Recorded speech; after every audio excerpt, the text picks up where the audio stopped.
Dirty Grandpa is directed by Dan Mazer and stars Zac Efron and Bobby De Niro.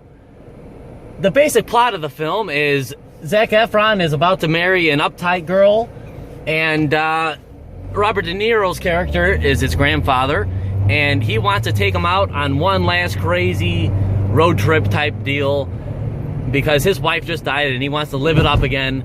And Zac Efron is just gonna maybe learn a lesson about maybe living life.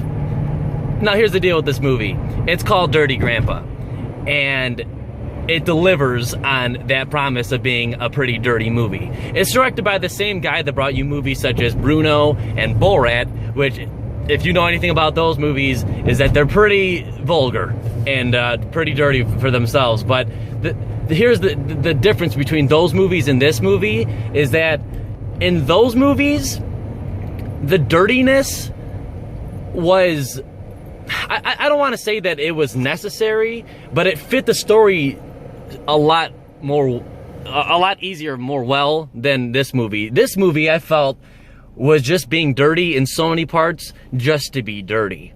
And I really think that that took away from it because it starts off and it really had me laughing a lot. The beginning of this movie, the first 15 minutes, I'd say, are really pretty funny stuff. I was really laughing a lot. And throughout the whole film, there was some different gags that I thought really paid off well. And, you know, I think that Zac Efron and Robert De Niro had really pretty good chemistry.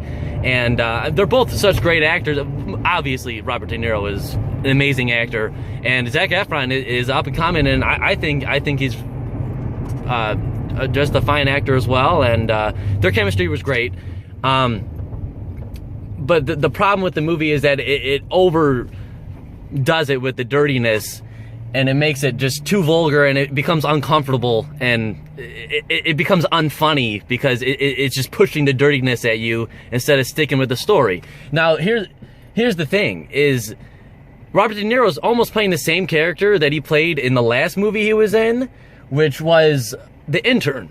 And in The Intern, his wife had just died, just like in this movie, and he's trying to just live life again. But in that movie, he was such an endearing character, and he was just such a good guy. Like, he didn't do anything dirty, but he was so funny and endearing, and you loved him in that movie. And in this movie, he plays almost the exact same character, but just so much dirtier for no reason. And it really brings it down because it's missing the heart.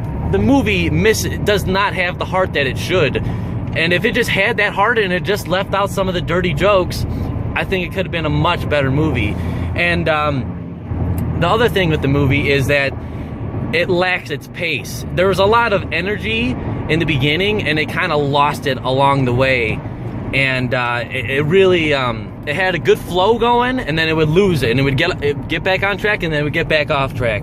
It was very inconsistent in that way, and that was a very disappointing thing to see because it started off really strong. And I'm not saying that the movie is not funny, because it definitely has some funny parts, and it's definitely one of the funnier films of the year, definitely so far, because there hasn't been too much to pick from. But the movie really loses a lot from being too dirty and not having enough energy and focus on the story, and when it should have had heart, it went for a dirty joke. But the acting was good, the directing was good, the movie looks good. You know, it looks like a spring break kind of movie, you know, all sunny and everything. Some of the supporting characters, there's a lot of comedians thrown in there. They had a lot of funny parts, but that's the thing. There were so many misses that there wasn't enough hits. There was some hits and there was some funny parts in here, I'm not gonna lie, but there was way too many misses to make it a good movie. So overall, it was pretty disappointing. Definitely funnier than Ride Along 2 and some other, you know, I don't know when we're gonna get a good comedy this year. I'm not even really sure what's upcoming, but this one was disappointing. I really expected to really like it a lot, and it ended up really disappointing me. And yeah, I'm gonna have to go on Dirty Grandpa. I'll give it a 1.5 out of 5. A rather disappointing effort from what could have been a great movie with all the talent that was put into it, but disappointing overall. But anyway, guys, thank you so much for watching. If you like this and you want to see more reviews from a guy like me, you can subscribe, and I'll see you at the next one.